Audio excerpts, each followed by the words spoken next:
ही कथा पूर्णपणे काल्पनिक असून केवळ मनोरंजनासाठी लिहिलेली आहे. या कथेमधील सर्व पात्रे, नावे, घटना, प्रसंग आणि संवाद काल्पनिक आहेत. त्यांचा कोणताही वास्तविक व्यक्ती, कुटुंब, ठिकाण किंवा घटनेशी संबंध नाही. चॅनलवर नवीन असेल तर चॅनलला सबस्क्राईब करा, व्हिडिओला लाईक करा, बेल आयकॉन प्रेस करा. चला तर वळूया आपल्या स्टोरीकडे. घटस्फोटानंतर तिचाच नवरा भाग 2. सायलीने त्या अनोळख्या संदेशाकडे बराच वेळ पाहिलं. उद्या सकाळी जुन्या बंगल्यात ये. तुझ्या घटस्फोटाचं खरं कारण तिथे सापडेल. तिच्या मनात विचारांचं वादळ उठलं होतं. इतकी वर्षे तिने आदित्याला आपल्या आयुष्यातील सर्वात मोठी चूक समजलं होतं. पण आता परिस्थिती वेगळी दिसत होती. आदित्यने तिच्याशी अन्याय केला होता हे खरं होतं, पण त्यामागे काहीतरी मोठे गुपित दडलेलं होतं हेही आता स्पष्ट होत होतं. मी दुसऱ्या दिवशी सकाळी त्या जुन्या बंगल्याकडे निघाले.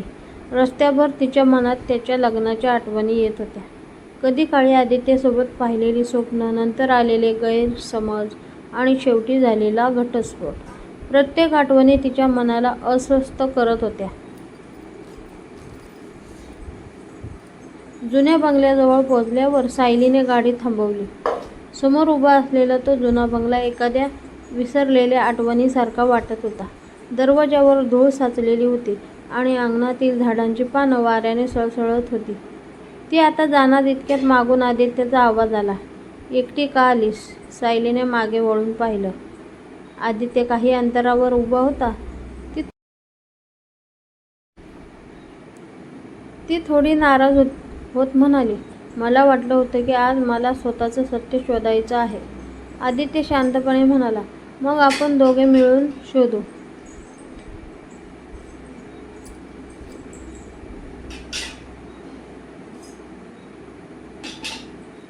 कारण हे सत्य फक्त तुझ्या आयुष्याशी नाही, माझ्या आयुष्याशीही जोडलेलं आहे. दोघेही काही क्षण शांत राहिले. जुनं नातं पुन्हा जोडण्याची घाई कोणालाही नव्हती, पण एकमेकांच्या आयुष्यातून पूर्णपणे दूर जाणंही आता शक्य वाटत नव्हतं. दोघे बंगल्यात शिरले. आत एका मोठ्या खोलीत जुन्या वस्तू ठेवलेल्या होत्या. भिंतीवर काही जुने फोटो लावलेले होते. सायली एका फोटोसमोर थांबली आणि तिच्या चेहऱ्यावर आश्चर्य उमटलं. त्या फोटोमध्ये तिचे वडील, आदित्यचे वडील आणि आणखी एक अनोळखी व्यक्ती उभी होती. फोटोच्या खाली एक तारीख लिहिलेली होती. 25 वर्षांपूर्वी. आदित्यने फोटो हातात घेतला आणि म्हणाला, हा फोटो मी याआधी कधीच पाहिला नाही. सायलीने फोटोच्या मागे हात फिरवला आणि अचानक तिला एक छोटा कागद सापडला. त्यावर फक्त एवढंच लिहिलेलं होतं, ज्याच्यावर सर्वाधिक विश्वास ठेवला त्यांच्यापासूनच सर्वात मोठा सत्य लपवलं गेलं. दोघांनी एकमेकांकडे पाहिलं. सायलीच्या मनात पहिल्यांदाच प्रश्न निर्माण झाला. आपल्या दोन्ही कुटुंबांमध्ये असं काय घडलं होतं ज्यामुळे त्यांना एकमेकांपासून दूर व्हावं लागलं?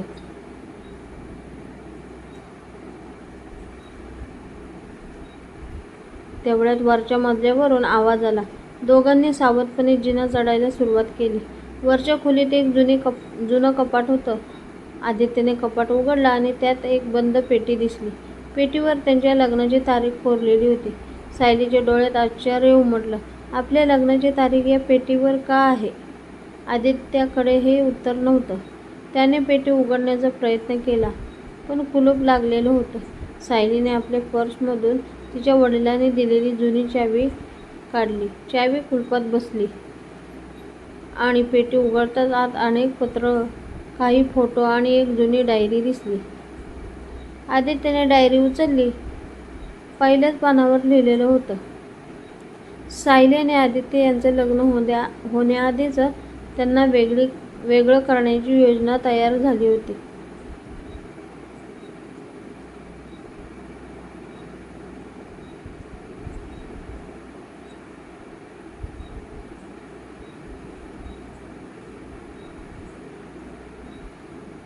सायलीच्या चेहऱ्यावरचा रंग उडाला. म्हणजे आपला घटस्फोट योगायोग नव्हता. आदित्यने डायरीचं पान उलटली. प्रत्येक पानावर त्याच्या कुटुंबाबद्दल काही ना काही माहिती होती. काही पानावर त्यांचं नावं होती, तर काही पानांवर अनोळखी व्यक्तीची. शेवटच्या पानावर मात्र एक वाक्य अधुरं होतं, या सगळ्यामागचा खरा व्यक्ती आपल्या घरातच आहे. एवढ्यात खाली मुख्य दरवाजा जोरात बंद झाला. दोघेही दचकले. आदित्यने लगेच दिवा बंद केला. पावलांचा आवाज हळूहळू जिन्याकडे येऊ लागला. सायलीने घाबरून डायरी आपल्या हातात घेतली. आदित्यने तिला शांत राहण्याची खूण केली. पावलांचा आवाज जवळ येत गेला आणि अचानक जिन्याच्या वळणावर एक व्यक्ती दिसली. चेहरा सावलीत होता. काही क्षणांनी त्या व्यक्तीने प्रकाशात पाऊल टाकलं. सायलीच्या डोळ्यात आश्चर्य दाटलं. तुम्ही? समोर उभा असलेल्या व्यक्तीला पाहून आदित्यही स्तब्ध झाला.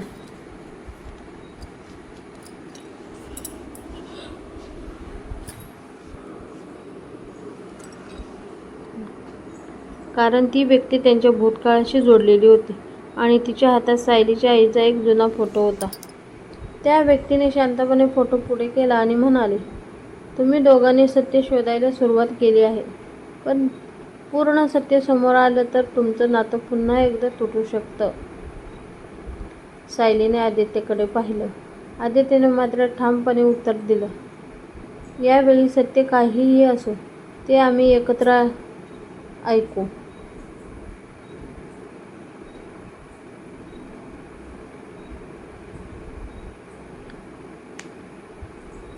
आणि त्याच क्षणी सायलीच्या मनात पहिल्यांदा एक वेगळीच भावना निर्माण झाली.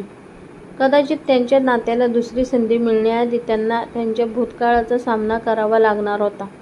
पण त्या फोटोमागचं रहस्य काय होतं आणि त्यांच्या घटस्फोटाचा निर्णय नेमका कोणी घेतला होता?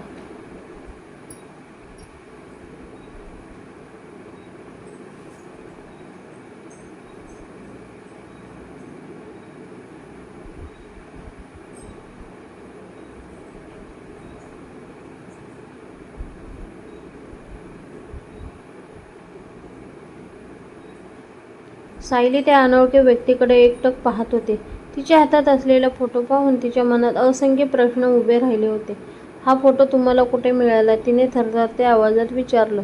त्या व्यक्तीने काही क्षण उत्तर दिलं नाही. मग त्याने फोटो टेबलावर ठेवला आणि गंभीर आवाजात सांगितलं, हा फोटो फक्त तुझ्या आईचा नाही सायली, हा तुझ्या आणि आदित्यच्या नात्याची सुरुवात होण्याआधीच्या घडलेल्या एका मोठ्या घटनेचा पुरावा आहे. आदित्यने पुढे होत विचारलं, नेमकं काय घडलं होतं? त्या व्यक्तीने त्याच्याकडे पाहिलं आणि म्हणाला, तुमच्या दोन्ही कुटुंबांमध्ये कधीकाळी खूप जवळचं नातं होतं, पण एका चुकीच्या निर्णयामुळे दोन्ही घराण्यांमध्ये कायमचा दुरावा निर्माण झाला. त्यानंतर काही लोकांनी त्या दुराव्याचा फायदा घेतला आणि तुमच्या दोघांच्या आयुष्यात गैरसमज निर्माण केले. सायली शांतपणे ऐकत होती.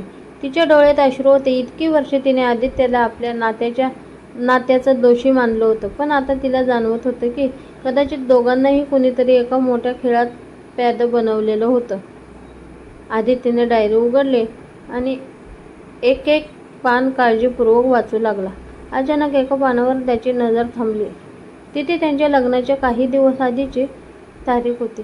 खाली लिहिलेलं होतं, जर हे लग्न झालं तर जुने रहस्य पुन्हा बाहेर येतील, म्हणून दोघांना वेगळं करणं आवश्यक आहे. आदित्यच्या हातातून डायरी जवळजवळ निसटलेली. सायलीने ते पान पाहिलं आणि तिच्या चेहऱ्यावर वेदना उमटली. म्हणजे आपलं लग्न थांबवण्याचा प्रयत्न आधीपासूनच सुरू होता. आदित्यने मान हलवली. त्याला अचानक त्यांच्या लग्नाच्या आधी घडलेल्या अनेक विचित्र घटना आठवल्या. सायलीच्या घरी आलेले अनोळखी फोन, त्यांच्याबद्दल सांगितलेल्या खोट्या गोष्टी आणि त्यांच्या दोघांमध्ये निर्माण झालेला गैरसमज.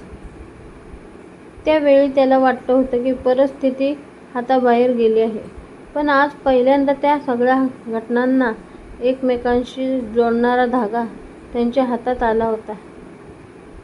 सायली, मला यावेळी वाटलं होतं की तुझ्यापासून दूर गेलो तर तू सुरक्षित राहशील, पण आता मला कळतंय की आपण दोघांनी एकत्र राहूनच या सगळ्यांचा सामना करायला हवा होता. सायलीने त्याच्याकडे पाहिलं. तिच्या डोळ्यात अजूनही दुःख होतं, पण त्यासोबत एक हलकीशी आशाही होती. त्या रात्री बंगल्याच्या जुन्या खोलीत दोघेही बराच वेळ बसून राहिले. बाहेर पाऊस सुरू झाला होता. खिडकीवर पडणाऱ्या पावसाच्या थेंबांचा आवाज शांत खोलीत स्पष्ट ऐकू येत होते. सायलीने खिडकीजवळ उभं राहून बाहेर पाहिलं. आदित्य काही अंतरावर उभा होता. दोघांमध्ये फारसं बोलणं होत नव्हतं, पण त्यांच्या मनात मात्र अनेक गोष्टी सुरू होत होत्या. काही वेळाने सायलीने हळू आवाजात विचारलं,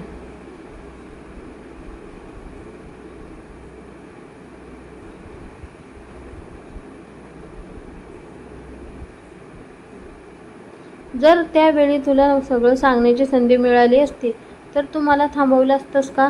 आदित्य काही क्षण शांत राहिला आणि म्हणाला, हो, पण तुझ्यावर कोणताही निर्णय लादला नसता. फक्त तुला सत्य सांगितलं असतं. सायलीच्या चेहऱ्यावर हलकंसं हसू उमटलं. मग आजपासून एक नियम आहे. आदित्यने विचारलं, काय? ती म्हणाली, आपल्या आयुष्यात कितीही मोठं संकट आलं तरी आपण एकमेकांपासून काही लपवायचं नाही. आदित्यने तिच्याकडे पाहत मान हलवली. त्याच क्षणी त्याच्या नात्याला कोणतंही नाव नव्हतं, कोणताही निर्णय नव्हता, पण तुटलेल्या विश्वासाच्या जागी एक छोटासा विश्वास पुन्हा जन्म घेत होता.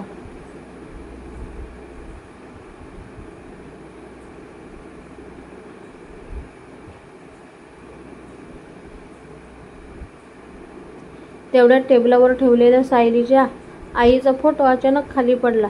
फोटोच्या मागे एक छोटासा कागद चिटकवलेला होता. आदित्यने तो कागद काढला. त्यावर एका घराचा पत्ता लिहिलेला होता आणि खाली फक्त 3 शब्द होते, सत्य तिथे आहे. सायलीने पत्ता वाचला आणि अचानक तिच्या चेहऱ्यावर धक्का उमटला. हा पत्ता माझ्या आईच्या जुन्या घराचा आहे. आदित्यने ताबडतोब डायरी बंद केली. आता पुढचा धागा स्पष्ट झाला होता.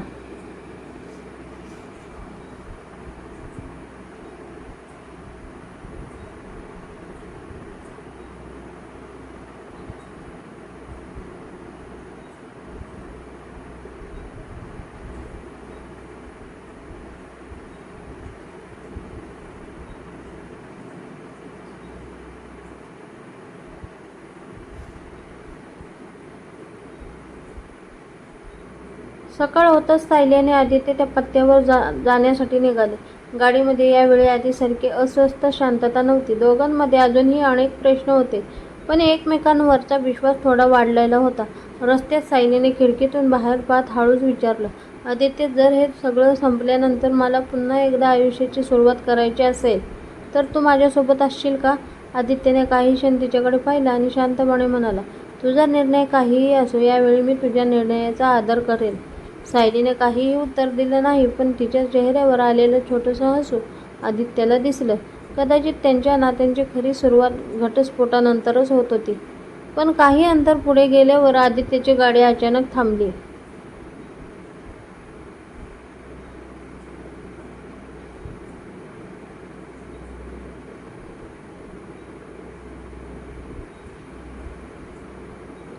रस्त्याच्या मधोमध एक लिफाफा पडलेला होता. आदित्यने तो उचलला. लिफाफ्यावर मोठ्या अक्षरात लिहिलेलं होतं, सायलीसाठी तिच्या आईकडून. सायलीने लिफाफा पाहताच तिच्या डोळ्यात अश्रू आले. तिने थरथरत्या हाताने तो उघडला.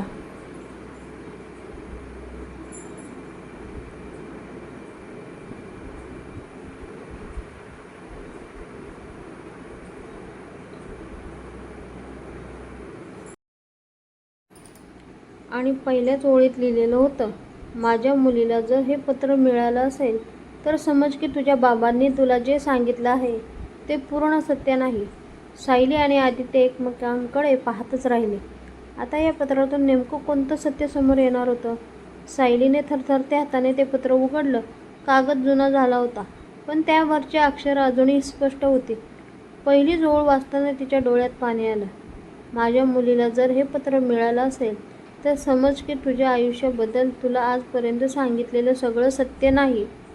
सायली काही क्षण पुढे वाचूच शकली नाही. तिने पत्र आदित्यच्या हातात दिलं. आदित्यने ते शांतपणे वाचायला सुरुवात केली. पत्रात तिच्या आईने लिहिलेलं होतं की सायलीच्या लग्नाआधीच काही लोकांनी त्याच्या कुटुंबावर दबाव आणायला सुरुवात केली होती, पण त्या लोकांचा उद्देश पैसा किंवा संपत्ती नव्हता. त्यांना एका जुन्या कागदपत्राचा शोध होता, ज्यामध्ये सायलीच्या वडिलांनी वर्षापूर्वी केलेले एका कराराचं गुपित होतं. त्या कराराचा संबंध आदित्यच्या कुटुंबाशीही होता. सायलीच्या आईने पुढे लिहिलेलं होतं, आदित्य वाईट नव्हता, उलट त्याने तुला वाचवण्यासाठी स्वतःला तुझ्यापासून दूर केलं होतं. पण त्याला हे सगळं सांगण्याची परवानगी मला नव्हती. सायलीच्या डोळ्यातून अश्रू वाहू लागले. तिने आदित्यकडे पाहत विचारलं, मग माझ्या आईला हे सगळं माहीत होतं? आदित्यने मान हलवली. हो, आणि कदाचित तुझ्या आईनेच मला काही गोष्टीपासून वाचवलं असेल.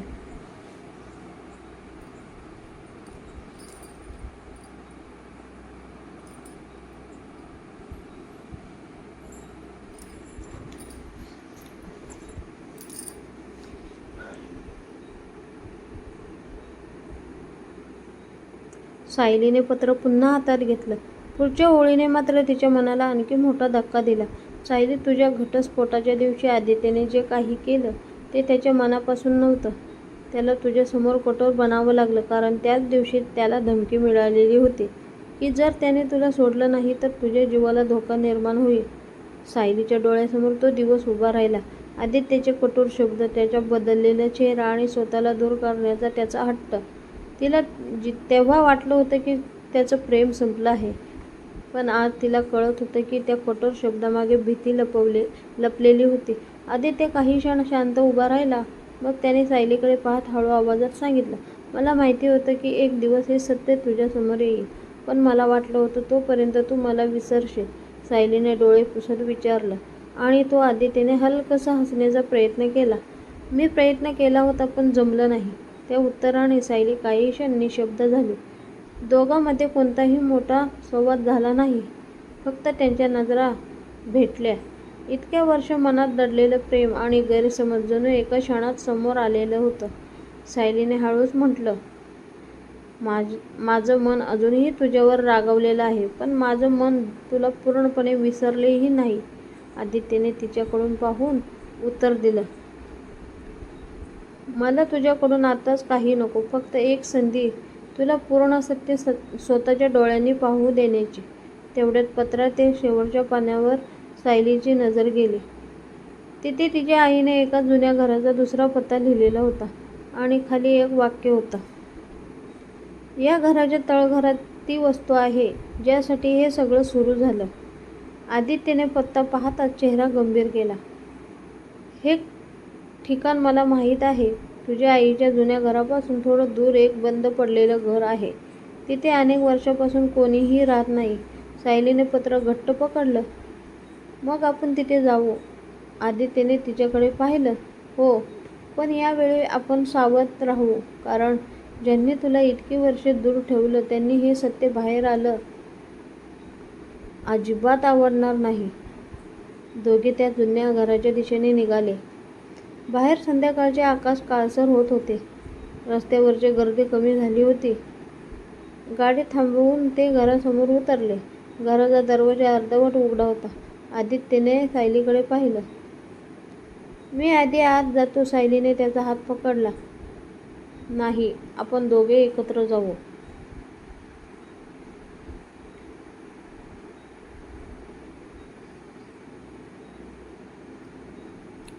आदित्य काही क्षण तिच्याकडे पाहत राहिला आणि मग हलकसा हसला.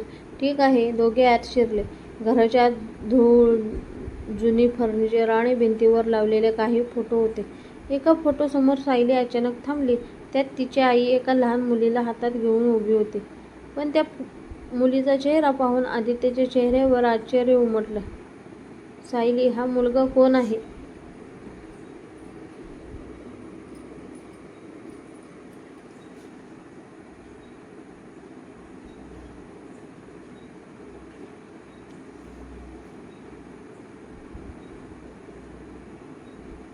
सायलीने फोटो जवळ घेतला. तिच्या डोळ्यात धक्का उमटला, कारण त्या फोटोच्या मागे लिहिलेलं होतं, हा फोटो सायलीच्या जन्माच्या 3 वर्षांपूर्वीचा आहे. सायलीच्या हातातून फोटो खाली पडला. मग तिच्या आईसोबत असलेला तो मुलगा कोण होता आणि त्या मुलाचा संबंध आदित्यच्या कुटुंबाशी का होता?